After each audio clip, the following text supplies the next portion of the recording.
ஆரம்பிச்சார் எஸ்பி வேலுமணி அவர்கள் இந்த தொகுதிக்காக எப்பொழுது பார்த்தாலும் தன்னுடைய தொகுதியினுடைய ஞாபகம் தான் அவருக்கு அதிகமா இருக்கு. என்னை சந்திக்கின்ற பொழுதெல்லாம் இந்த தொகுதி மக்களுக்கு என்ன தேவை என்பதை பேசிவிட்டு தான் வேற பேச்சு பேசுவார். நான் அடிக்கடி பேசுவேன், ஏப்பா தமிழகத்தில் 234 தொகுதி இருக்குது, எல்லாத்துக்கும் நீங்க தானே அமைச்சருமே, இருந்தாலும் இந்த அமைச்சர் பதவி கொடுத்து தொண்டாமுத்தூர் சட்டமன்ற மக்கள், அந்த மக்களுக்கு எனக்கு இந்த வாய்ப்பை கொடுத்த காரணத்தினால்தான் நான் உங்கள் அருகிலே இருந்தேன். மாண்புமிகு புரட்சி தலைவி அம்மாவுடைய நன்மதிப்பை பெற்று எனக்கு ஒரு அமைச்சர் பதவியை கொடுத்து எங்களுடைய தொண்டாமுத்தூர் சட்டமன்ற தொகுதியில் பல்வேறு திட்டங்களை அனைத்து இந்திய அண்ணா திராவிட முன்னேற்ற கழக ஆட்சியிலே கொண்டு வர முடிந்தது என்ற கருத்தை சொல்லுவார். அப்படி நல்ல மனம் படைத்தவர், நல்ல குணம் படைத்தவர், அனைவரிடத்திலும் அன்பாக பழகக்கூடியவர், காரியத்திலே கண்ணாக இருப்பார். சுத்தி சுத்தி வந்தாலும் தொகுதி பத்தி தான் பேசுவார். அப்படி தொகுதி மக்கள் மீது அன்பு கொண்ட அறிவிச்சர் எஸ்பி வேலுமணி அவர்கள் 5 மணிக்கு புறப்பட்டார். 7:30 மணிக்கு தான் வந்து சேர முடிஞ்சது. கிட்டத்தட்ட 2.5 மணி நேரம் இன்றைக்கு மக்கள் வெள்ளத்திலே நீந்தி தொண்டாமுத்தூர் பகுதி மக்களை சந்திக்க வேண்டிய நிலை ஏற்பட்டுவிட்டது.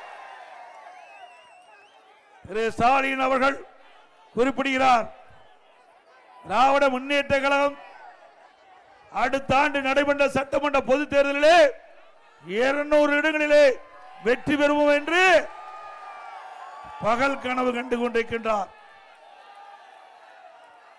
எப்பொழுது பார்த்தாலும் அவர் பேசுவது திராவிட முன்னேற்ற கழக தலைமையிலே வலுவான கூட்டணி என்று சொல்லிக் கொண்டிருக்கின்றார். திரு ஸ்டாலின் அவர்களே, சற்று தொண்டாமுத்தூர் பகுதியை இங்கே தொலைக்காட்சி வாயிலாக பாருங்கள். தொண்டாமுத்தூர் சட்டமன்ற தொகுதி அடுத்த ஆண்டு நடைபெற்ற சட்டமன்ற பொது தேர்தலில் வெற்றி பெற்றுவதற்கு இங்கு இருக்கின்ற மக்களே சாட்சி. ஆக நீங்க கூட்டணி பலமாக இருக்கலாம், மக்களுடைய பலம் அனைத்து இந்திய அண்ணா திராவிட முன்னேற்ற கழக தலைமையில் அமைக்கப்பட்ட கூட்டணி. இன்றைக்கு அனைத்து இந்திய அண்ணா திராவிட முன்னேற்ற கழகம் பாரதிய ஜனதா கூட்டணி அமைச்சவுடனே திரு ஸ்டாலின் புலம்ப ஆரம்பித்து விட்டார். சட்டமன்றத்திலே பேசுகிறார்.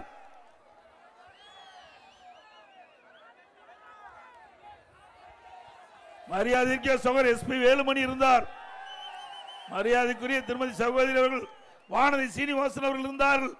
திடீர்னு எழுந்து என்னை நோக்கி பேசினார், நீங்க திடீர்னு பாரதிய ஜனதா கட்சியோட கூட்டணி வச்சிட்டீங்களா? எனக்கு ஒண்ணுமே புரியல. பிறகு நீங்க 2031 வரைக்கும் பாரதிய ஜனதா கட்சியோட கூட்டணி இல்லைன்னு சொல்லிட்டு திடீர்னு கூட்டணி வச்சிருக்கேன்னு கேட்டீங்க. நான் ஒரு நிமிஷம், இது அண்ணா திமுக கட்சி, இவரை ஏன் புலம்புறாரு? ஆக திரு ஸ்டாலினுக்கு அண்ணா திமுக பாரதிய ஜனதா கூட்டணி அமைஞ்சவுடன் அவருக்கு பயம் வந்து விட்டது. அதனாலதான் ஒரு சட்டமன்றத்தில் எழுந்து இதை பேச வேண்டிய அவசியமே இல்லை. ஆனா அந்த இடத்துல திரு ஸ்டாலின் புலம்பியது தோல்வியுடைய பயத்தை பார்க்கப்படுகிறது. அடுத்த ஆண்டு நடைபெற்ற சட்டமன்ற பொதுத் தேர்தலில் அண்ணா திமுக பாரதிய ஜனதா தலைமையில் அமைக்கப்பட்ட கூட்டணி வெற்றி கூட்டணி, வெற்றி பெற்று ஆட்சி அமைக்கும். ஆகவேதான் முதலமைச்சரே சட்டமன்றத்தில் பயந்து போய் என்னை நோக்கி இந்த கேள்வியை கேட்டார். ஆக அனைத்து இந்திய அண்ணா திராவிட முன்னேற்ற கழகம் பாரதிய ஜனதாவும் ஒரு வலிமையான கூட்டணியாக இன்றைய தினம் அமைந்திருக்கின்றது. இன்றைக்கு மத்தியிலும் சரி, ஆட்சி செய்கின்றவர்கள் சிறப்பான ஆட்சி செய்து 3வது முறையாக இன்றைக்கு பாரதிய ஜனதா ஆட்சியிலே அமர்ந்திருக்கின்றது. அதே போல அனைத்து இந்திய அண்ணா திராவிட முன்னேற்ற கழகம் தமிழகத்திலே 31 ஆண்டு காலம் ஆட்சி செய்திருக்கிறது. அந்த 31 ஆண்டு கால ஆட்சியில தான் இன்றைக்கு மாநிலத்திற்கு பல்வேறு திட்டங்களை கொண்டு வந்து இன்றைக்கு அந்த திட்டத்தின் மூலமாக மக்களுக்கு நன்மை கிடைத்திருக்கிறது. இன்றைக்கு மாநிலத்தில் இருந்தாலும் சரி, மத்தியில் இருந்தாலும் சரி, சரியான முறையிலே அணுகி தேவையான நிதிகளை பெற்று தேவையான திட்டங்களுக்கு அனுமதி பெற்று மக்கள் என்ன எண்ணுகின்றார்களோ அதை நிறைவேற்றப்பட்ட அரசாங்கம் அதிமுக அரசாங்கம். திராவிட முன்னேற்ற கழக ஆட்சிக்கு வந்து இந்த தொண்டாமுட்டூர் சட்டமன்ற தொகுதியில் ஏதாவது ஒரு திட்டத்தை நிறைவேற்றிருக்காங்களா? இந்த பகுதி விவசாயி நிறைந்த பகுதி. இந்த பகுதியில் வரும்போது தோட்டத்துக்குள்ளதான் கூட்டிட்டு இருந்தார். அப்ப சொன்னார், சகோதரர் எஸ்பி வேலுமணி அவர்கள் குறிப்பிட்டார், அத்திக்கட அவிநாசி திட்டம் 2ஆம் கட்டம், அதை நிறைவேற்ற வேண்டும். அவர் ஏற்கனவே கோரிக்கை வைத்தார். அதன் அடிப்படையிலே அம்மாவுடைய அரசு அதற்கு விரிவான திட்ட அறிக்கை தயாரிக்கப்பட்டு முதற்கட்ட பணி துவங்குகின்ற நேரத்தில் ஆட்சி மாற்றம். அதனால திராவிட முன்னேற்ற கழகம் ஆட்சிக்கு வந்தது, திட்டத்தை கைவிட்டு விட்டார்கள். மீண்டும் உங்களுடைய கனவு நனவாகின்ற விதமாக அறிவிச்சார் திரு வேலுமணி அவர்கள் கோரிக்கையை. அதிமுக ஆட்சி அமைந்தவுடன் அத்திக்கட அவிநாசி திட்டம் 2ஆம் கட்டம் நிறைவேற்றப்படும். விவசாயிகளுக்கும் குடிப்பதற்கும் தேவையான நீர் தங்குதடை இல்லாமல் கிடைக்கும். இன்றைக்கு அதிமுக ஆட்சி இருந்த பொழுதுதான் குடிமராமத்து திட்டத்தை கொண்டு வந்து இன்றைக்கு ஏரிகள் குளங்கள் எல்லாம் தூர்வாரப்பட்டது. இதனால மழை காலத்தில் பெய்கின்ற நீர் ஒரு சொட்டு நீர் கூட வீணாகாமல் அங்கிருக்கின்ற ஏரிகளை சேமித்து வைத்து கோடை காலத்தில் விவசாயத்துக்கு தேவையான நீரை வழங்கக்கூடிய சூழ்நிலையை உருவாக்கி தந்த அரசாங்கம் அதிமுக அரசாங்கம். அதே போல வண்டல் மண், அதில் அள்ளப்படுகின்ற வண்டல் மண் விவசாய நிலத்திற்கு இயற்கை உரமாக பயன்படுத்தினார்கள். அதனால் விளைச்சல் நம்முடைய விவசாயிக்கு அதிகமாக கிடைத்தது. ஒரு பக்கம் குடிமராமத்து திட்டத்தின் மூலமாக ஏரி ஆழமாக்கப்பட்டது, மறுபுறம் விவசாயிகளுக்கு அந்த வண்டல் மண் அவருடைய நிலத்திற்கு அடி உரமாக பயன்படுத்தப்பட்டது. நான் வருகின்ற பொழுது சகோதரர் வேலுமணி அவர்கள் குறிப்பிட்டார், இப்பொழுது பல விவசாயிகள் மீது வழக்கு போட்டிருக்கின்றார்கள்.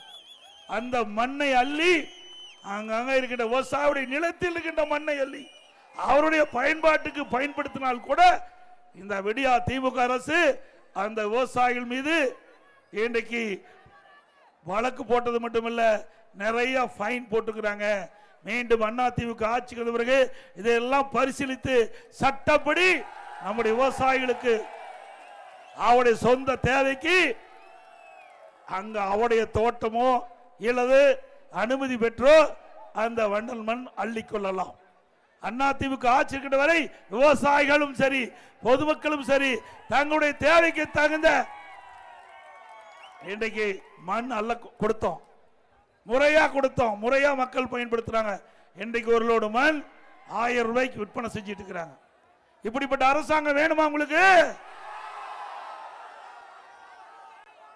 நாம் சிந்தித்து பார்க்க வேண்டும். ஒரு அரசாங்கம் மக்களுக்கு நன்மை செய்யக்கூடிய அரசாங்கமாக இருக்க வேண்டும்.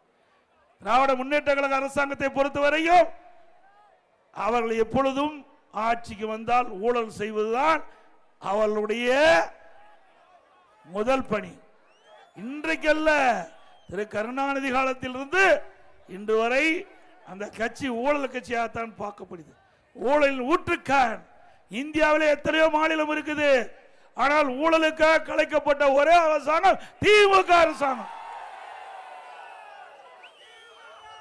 இன்றைய தினம் எல்லா துறைகளிலும் இன்றைக்கு ஊழல் நிறைந்திருக்கின்றது. ஊழல் இல்லாத துறையே கிடையாது. எதற்கெடுத்தாலும் எந்த அதிகாரிகள் சந்திச்சாலும் இன்றைக்கு மக்களுக்கு ஏதாவது தேவை என்று அந்த துறைக்கு சென்று சம்பந்தப்பட்ட அதிகாரிகளை சந்தித்து கேட்டால் மேலிடத்துக்கு கொடுக்க வேணும், கொடுக்கறத கொடுத்தா தான் உங்களுடைய மனு பரிசீலிக்கப்படும் சொல்றாங்க. உண்மைதானே? இன்னைக்கு பத்திரப்பதிவு இந்த பகுதியில் பத்திரப்பதிவு இருக்கும், உங்களுக்கு நல்லா தெரியும். பத்திரப்பதிவு செய்ய வேண்டும் என்றால் குறிப்பிட்ட கமிஷன் அந்த சம்பந்தப்பட்ட அதிகாரிக்கு கொடுத்தா தான் அங்க 10%. அவர் ஏற்கனவே வித்திருப்பார் அல்லது வாங்கி இருப்பார், அதனால அவருக்கு அந்த கஷ்டம் தெரியுது. ஆக பத்திரப்பதிவுக்கு சென்றால் அதற்கு உண்டான தொகையை கொடுக்க வேண்டி கொடுத்தால்தான் பத்திரம் பதிவு செய்யும். நடக்குதில்ல? உண்மைதானே? அது மட்டுமல்ல, இன்னைக்கு திராவிட முன்னேற்ற கழக எங்க விவசாயி, நான் நேற்றைக்கு முன்தினம் திண்டுக்கல் மாவட்டத்துக்கு சென்றிருந்தோம். அங்க விவசாயிகள் சில பேர் என்னை சந்தித்து தங்களுடைய குறைகளை சுட்டி காட்டினாங்க. அங்க புலி விளைச்சல் அதிகம், நத்த பகுதிக்கு போனோம். ஆனால் நத்த விஸ்வநாதன் அவர்கள் என்னை அழைத்து சென்றார். அந்த வழியிலே சில விவசாயிகள் புலியை வைத்து நின்று கொண்டிருந்தார்கள். நான் அவரை அழைத்து பேசினேன். இந்த புலிகள் எல்லாம் எதற்காக இங்கே நின்று கொண்டிருக்குன்னு கேட்டேன். எங்களுக்கு விலை வீழ்ச்சி ஏற்பட்டு விட்டது, அதனால் உங்களுடைய ஆட்சி வந்தாலோ இல்லை இந்த அரசாங்கத்துக்கு சொல்லியோ எங்களுக்கு நியாயமான விலையை பெற்று தர வேண்டும் என்று அவர்கள் கோரிக்கை வைத்தார். அதோட அந்த புலியினுடைய தன்மை, இது என்ன ரகத்தை சேர்ந்தது என்பதெல்லாம் அவர் கேட்டுட்டு இருந்தேன். அவர்கள் சொன்னாங்க, இந்த புலி என்னென்ன, இது கொட்டையுள்ள புலி, இன்னொன்று கொட்டை எடுத்த புலினாங்க. இது விவசாயிகள் நியாயமாக சொல்லிக்கிட்டது, ரெண்டையும் காட்டினாங்க. இது என்ன விலை, இது என்ன விலை, 10 கிலோ இது என்ன விலை, அது என்ன விலை. சரி, இந்த புளியங்கொட்டை எடுக்கிறீங்களே, இது எதற்காக பயன்படுத்துறாங்கன்னா, அது கிலோ 35 ரூபாய்க்கு விற்போம், அது பல மருந்துக்கு உதவுது அப்படின்னு சொன்னாங்க. இப்படி விவசாயிகள் தங்களுடைய பிரச்சனைக்காக என்னை சந்தித்தார். ஆனால் இன்றைக்கு இருக்கின்ற அமைச்சர், மாரத்தான் ஓட்டம் ஓடுற ஒரு அமைச்சர், அவரு துறையை பார்க்க மாட்டேங்கிறார். இதுல கிண்டல் அடித்து பேசுறார், விவசாயியை கொச்சைப்படுத்தி பேசுகிறார். இந்த அமைச்சர்களாம் வேண்டுமென்றே திட்டமிட்டு விவசாயிக்கு விரோதமாக செயல்படுகிற அரசு என்று நான் அடிக்கடி குறிப்பிட்டு வருகின்றேன். விவசாயி தான் கஷ்டப்பட்டு கொண்டிருக்கின்றோம், தனக்கு விலை கிடைக்கவில்லை, விலை வீழ்ச்சியால் கடுமையாக பாதிக்கப்படுகிறோம். இந்த புலிக்கு தேவையான விலையை நீங்கள் ஏற்பாடு செய்து கொடுக்கும் என்று கோரிக்கை வைத்தா கிண்டலும் கேலி பேசுறாங்க. யாரு இந்த அமைச்சர், யார் அந்த சார்? யார்?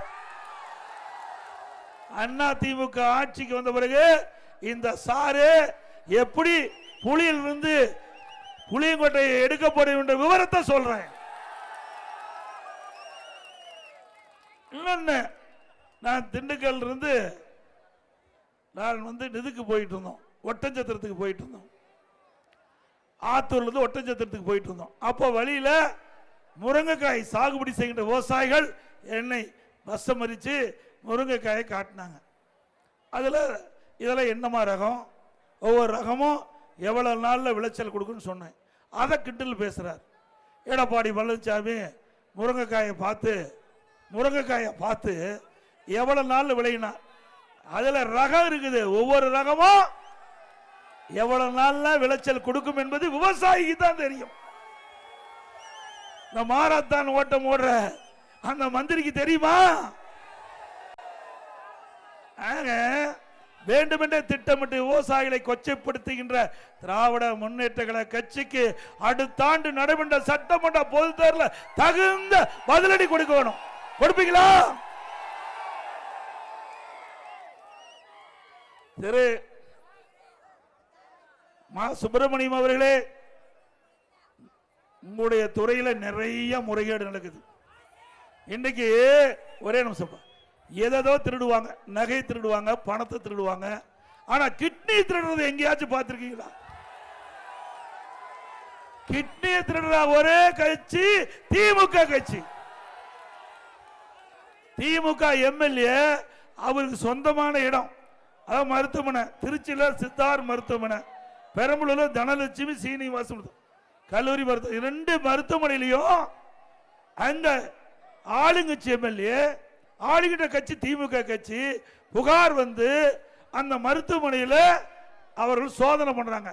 சோதனை பண்ணிக்கிட்ட பொழுது இந்த கிட்னி, அதாவது மாற்று சிகிச்சை செய்கின்ற பொழுது உறுப்பு மாற்று சிகிச்சை, இதில் முறைகேடு நடைபெற்றுவதாக கண்டுபிடிக்கப்பட்டது.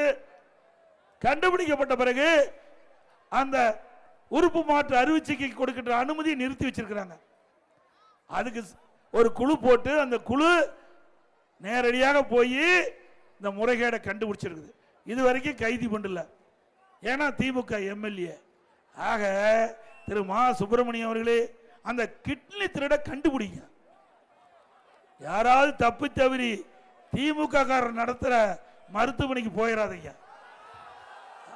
அப்படியே யாராவது போய் அறுவை சிகிச்சை செய்யப்பட்டிருந்தா நீங்க ஒரு நல்ல மருத்துவமனைக்கு போய் ஸ்கேன் பண்ணி பார்த்துங்க. நம்ம உறுப்புலாம் உடல்ல இருக்குதான்னு முதல்ல பார்த்துக்குங்க.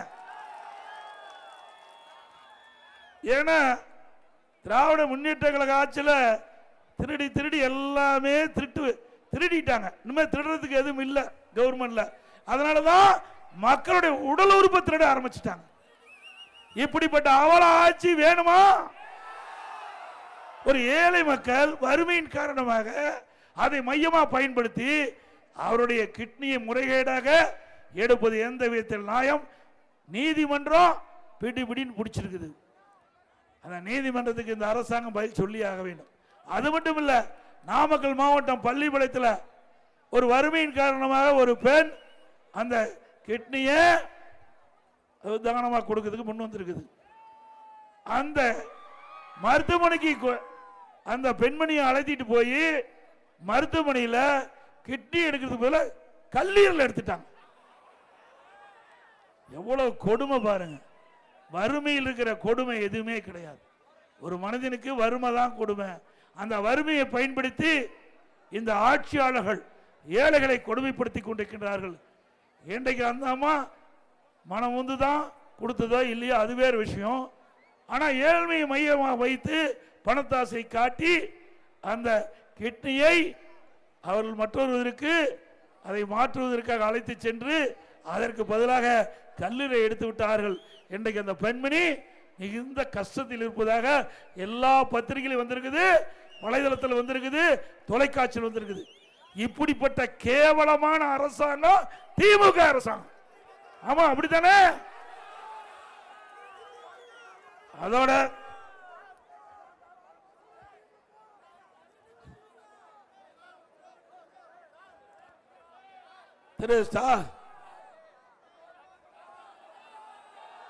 திரு மா சுப்பிரமணியம் அவர்களே, உங்களுடைய முதலமைச்சர் மாதிரி அவர் எதிர்கட்சியில் இருக்கின்ற பொழுது எங்களுடைய தலைவாசல் பகுதிக்கு வந்தார். காங்கிரீட் ரோடு போட்டு கரும்பு தோட்டத்தை பார்த்த முதலமைச்சர் தான் இன்றைய முதலமைச்சர் ஸ்டாலின் அவர். எங்கேயாவது தோட்டத்தில் காங்கிரீட் ரோடு போட்டு போய் கரும்பு தோட்டம் பார்த்த வரலாறு உண்டா? பிறகு தூத்துக்குடிக்கு போனார். தூத்துக்குடிக்கு போய் பதநீர் சாப்பிட்டார். பதநீர் சாப்பிட்டு இருக்கும்போது இதுல சக்கரை போட்டு கொடுத்தாங்களான்னு கேட்டார். இப்படி விவசாயமே தெரியாத ஒரு முதலமைச்சரை வச்சுக்கிட்டு எங்களை கிண்டல் அடிக்கிறீங்க. நாங்கெல்லாம் பாரம்பரிய விவசாயி குடும்பத்தில் பிறந்தவன். இன்றைக்கும் நான் விவசாயம் செய்து கொண்டிருக்கின்றேன். சகோதரி அவர்களும் விவசாயம் செய்கிறாங்கன்னு நினைக்கிறேன். அருமை சகோதரர் நம்ம வேலுமணியும் விவசாயத்தில் ஈடுபட்டிருக்கார். பெரும்பாலும் கிராமத்தை சேர்ந்தவர்கள் வேளாண் பணியில் ஈடுபட்டுகின்றவர்கள். இன்றைக்கு அனைத்து இந்திய அண்ணா திராவிட முன்னேற்ற கழகம், பாரதிய ஜனதா ஆகட்டும், இன்றைக்கு ஒரு வலிமையான கூட்டணி அமைக்கப்பட்டு விட்டது. ஆகவே இன்றைக்கு திராவிட முன்னேற்ற கழகம் அவதூறு பிரச்சாரத்தை இன்றைக்கு பரப்பி வருகிறார்கள். அவர்களிடத்தில் தொலைக்காட்சி அது மட்டுமல்ல பத்திரிகையை வைத்துக் கொண்டு திட்டமிட்டு விஷமத்தனமான பிரச்சாரத்தை பரப்பி வருகிறார்கள். அனைத்து இந்திய அண்ணா திராவிட முன்னேற்ற கழக ஆட்சியில் தான் நிறைய திட்டங்களை நாங்கள் கொண்டாந்து நடைமுறைப்படுத்தினோம். இன்றைக்கு கிராமம் சூழ்ந்த பகுதி அரசு பள்ளி படிக்கின்ற மாணவர்கள், இன்றைக்கு ஏழை மாணவர்கள், கிட்டத்தட்ட அந்த மாணவர்கள் மருத்துவர் ஆக வேண்டும் என்பதற்காக 7.5% உள்ளிடுவதற்கிடை கொண்டு வந்து அண்ணா திமுக ஆட்சியில் இன்றைக்கு அரசு பள்ளி படித்த மாணவ மாணவி 2818 பேர் இன்றைக்கு மருத்துவ கல்வி கிடைக்கிறது. தம்பி இதை கொஞ்சம் தள்ளி சிந்திச்சு பாருங்க. இப்படி ஏழைகளுக்காக இன்றைக்கு சட்டம் இயற்றப்பட்டு அதன் மூலமாக இன்றைக்கு நம்முடைய ஏழை குடும்பத்தில் இருந்த மாணவ மாணவி இன்றைக்கு மருத்துவ கனவு நனவாக்கப்பட்டுகின்றது.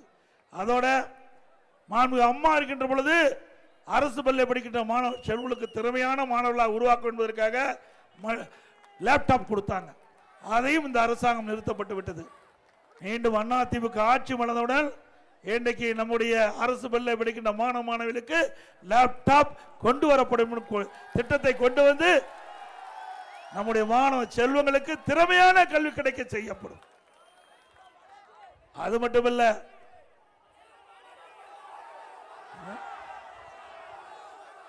₹10 பாலாஜா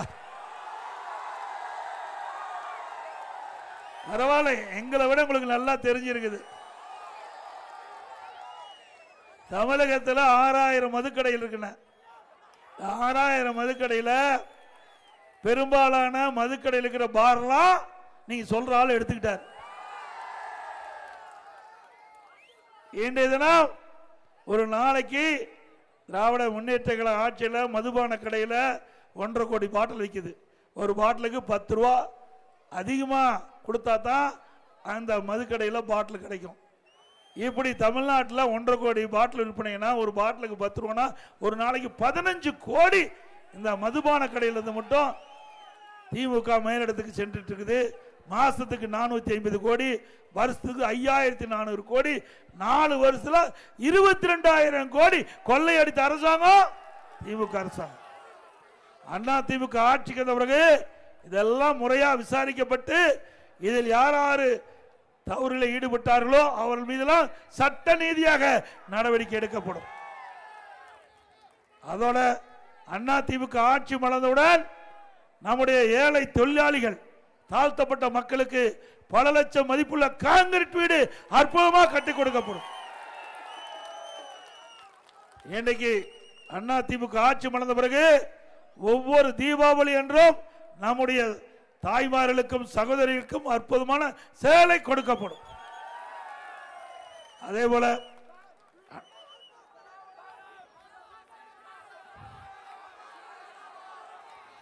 அம்மா உணவகம், திராவிட முன்னேற்ற கழக ஆட்சியில் அம்மா உணவகத்தை மூடுவதற்கு திட்டமிட்டார்கள். அதை முறியடிக்கப்பட்டது.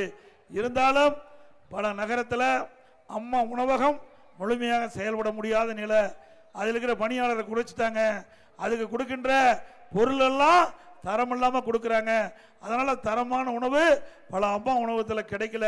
அண்ணா திமுக ஆட்சி மலர்ந்தவுடன் மக்கள் விருப்பப்படி தரமான உணவு அம்மா உணவகத்தில் வழங்கப்படும்.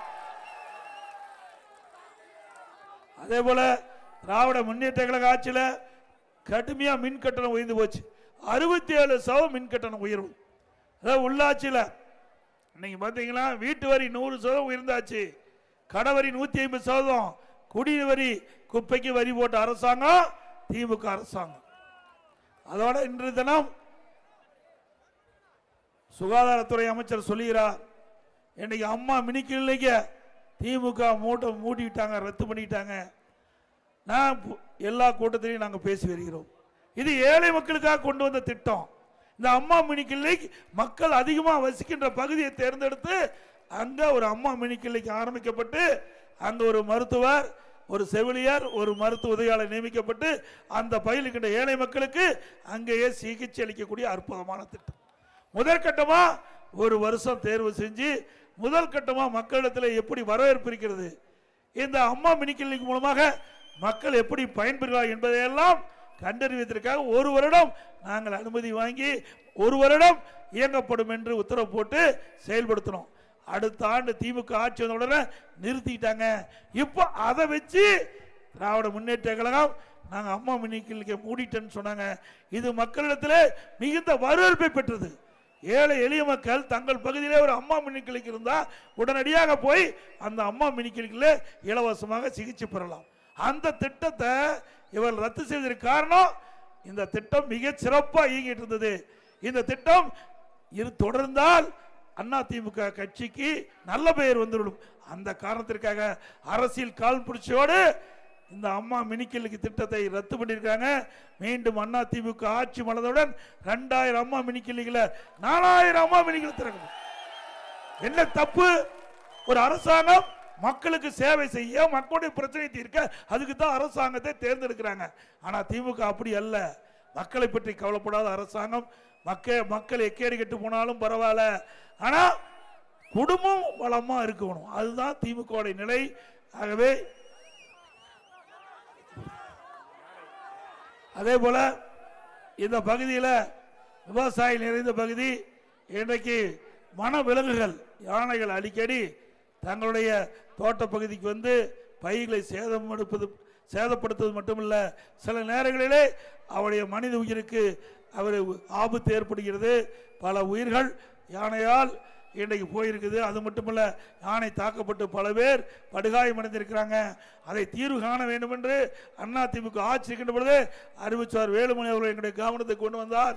மீண்டும் அதிமுக ஆட்சி மலர்ந்தவுடன் அந்த யானைகள் காட்டு பகுதியிலிருந்து நம்முடைய தோட்ட பகுதிக்கு வராம மக்களை தாக்காம அதற்கு முழு பாதுகாப்பு கொடுக்கின்ற விதமாக இன்றைக்கு அதிமுக அரசு மலர்ந்தவுடன் நடவடிக்கை எடுக்கப்படும் என்ற செய்தி இந்த நேரத்தில் தெரிவித்து இன்றைக்கு தொண்டாமுத்தூர்ல 130 கோடியில இன்றைக்கு கூட்டுக்குடி திட்டம் 7 பேரூராட்சி 10 ஊராட்சியில் இருக்கிற மக்களுக்கு நிலையான தூய்மையான குடிநீர் கொடுத்தது அதிமுக ஆட்சியில். அதே போல இன்றைக்கு நொய்யல் செல்கின்ற அந்த ஆற்றில் தண்ணீர் இன்றைக்கு அது மாசுபட்ட நீராக இருந்ததுனால அதற்கு சரியான நடவடிக்கை எடுக்கின்ற விதமாக 230 கோடி செலவு செஞ்சு தூய்மையான நீரா நதியில் செல்லக்கூடிய திட்டத்தை கொண்டாந்தோம். 50 ஆண்டு கால கோரிக்கை ஏற்று புதிதாக பேரூர் வருவாய் வட்டம் உருவாக்கப்பட்டது. தொண்டாமுத்தூரில் தீயணைப்பு நிலையம் அமைக்கப்பட்டது. சுமார் 100 கோடி மதிப்பீட்டில் தொகுதி முழுவதும் சாலைகள் போடப்பட்டன. குனியமுத்தூர் கோவைப்புதில் புதிய மேற்கு வட்டார போக்குவரத்து கட்டப்பட்டது. சுமார் 8 கோடி மதிப்பீட்டில் தொண்டாமுத்தூர் அரசு கலை மற்றும் அறிவியல் கல்லூரி கட்டி கொடுக்கப்பட்டது. பேரூர் நொய்யல் ஆற்றங்களில் தர்ப்பண மண்டபம் மற்றும் படித்துறை மேம்பாடு செய்யப்பட்டது. 2 கோடி மதிப்பீட்டில் புலுவப்பட்டி தொண்டாமுத்தூர் மற்றும் கண்டக்காமுத்தூர் ஆகிய பகுதியில் உள்ள அரசு சுகாதார நிலையத்தை அரசு மருத்துவமனையாக தரம் உயர்த்தி கூடுதல் கட்டணம் கட்டப்பட்டது. ரூபாய் 80 லட்சம் மதிப்பீட்டில் ஆழத்துறையில் மின்மயானம் அமைக்கப்பட்டது. நிறைய இருக்குது தம்பி, நிறைய செஞ்சிருக்கிறார். உங்களுக்கு தொகுதி முழுவதும் உள்ள குளங்கள் தூர்வாரப்பட்டிருக்கின்றன. அதே போல மெட்ரோ ரயில் திட்டம் கோரிக்கை நிறைவேற்றும் கேட்டிருக்கீங்க. அதிமுக ஆட்சிக்கு வந்த பிறகு அதற்குண்டான நடவடிக்கை எடுக்கப்படும். கிரிக்கெட் உள் விளையாட்டு அரங்கு கட்ட வேண்டும் கோரிக்கை வச்சிருக்கிறீங்க, அதுவும் அதிமுக ஆட்சியில் இருக்கின்ற நடவடிக்கை. தொண்டாமுத்தூர் ஒன்றியத்தில் சிப்காட் தொழிற்பாட்டை கட்ட கோரிக்கை வச்சிருக்கிறீங்க, இது நாங்கள் எடுப்போம், நிலம் நீங்க கொடுக்கணும். அதே போல தொண்டாமுத்தூர் ஒன்றியம் புலுவாப்பட்டி பகுதியில் விவசாய விளைபொருட்கள் பாதுகாக்க குளிர்பதன கிடங்கு அமைக்க வேண்டும் கேட்டிருக்கீங்க, அதையும் நிறைவேற்றப்படும்.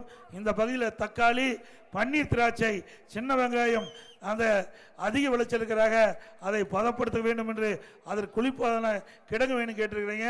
அதுவும் விவசாயியுடைய நன்மை கருதி அந்த உற்பத்தி செய்யப்படுகின்ற தக்காளி, பன்னீர் திராட்சை மற்றும் சின்ன வெங்காயம் அதை கெடாமல் இருப்பதற்கு பாதுகாப்பதற்கு குளிர்பதன கிடங்கு அமைத்து கொடுக்கப்படும் விவசாயிகளுக்கு. சொல்லியாச்சு. அதே போல கொரோனா காலத்தில் ஓராண்டு ரேஷன் கடையில் விலையில அரிசி, விலையில சர்க்கரை, எண்ணெய் கொடுத்தோம். குடும்ப அட்டைக்கு 1000 ரூபாய் பணம் கொடுத்தோம். அதோட இன்றைக்கு கொரோனா காலத்தில் பள்ளிகள் மூடப்பட்டிருந்தது, கல்லூரிகள் மூடப்பட்டிருந்தது. கல்லூரியில் ஆன்லைன் வகுப்பு நடத்தோம். ஆன்லைன்லேயே நம்முடைய கல்லூரி மாணவர்கள் தேர்வு எழுதி பட்டம் பெற்றாங்க. நம்முடைய பள்ளியில் படிக்கின்ற மாணவருக்கு ஆல் பாஸ் போட்டு கொடுத்தோம்.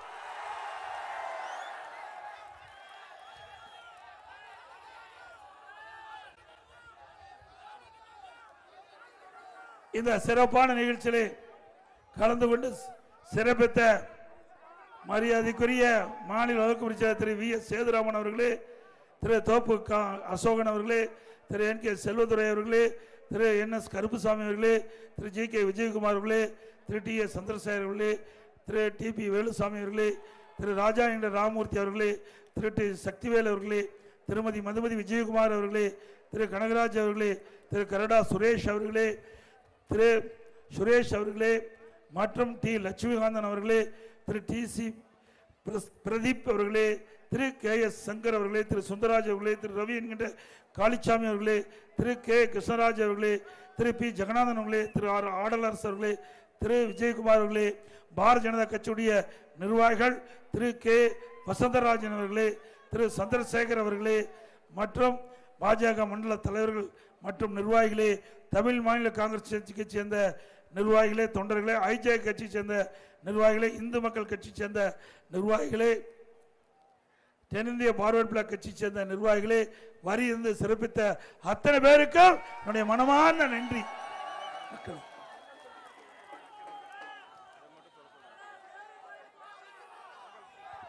அதோட கொரோனா காலத்தில் நம்முடைய விவசாயிகள், நம்முடைய தமிழ்நாட்டில் இருக்கிற மக்கள் அத்தனை பேருமே தை பிறந்தால் வழிபிறக்கும் அந்த தை திருநாளை ஒட்டி எல்லா இல்லங்களிலும் தைப்பொங்கல் பொங்க வேண்டும் என்பதற்காக பொங்கல் பரிசாக அனைத்து குடும்பத்தையும் 2500 ரூபாய் கொடுத்தார்.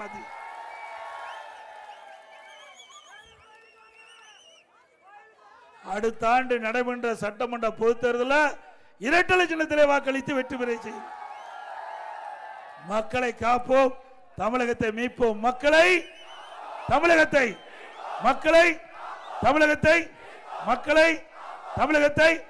By by Stalin. நன்றி, வணக்கம்.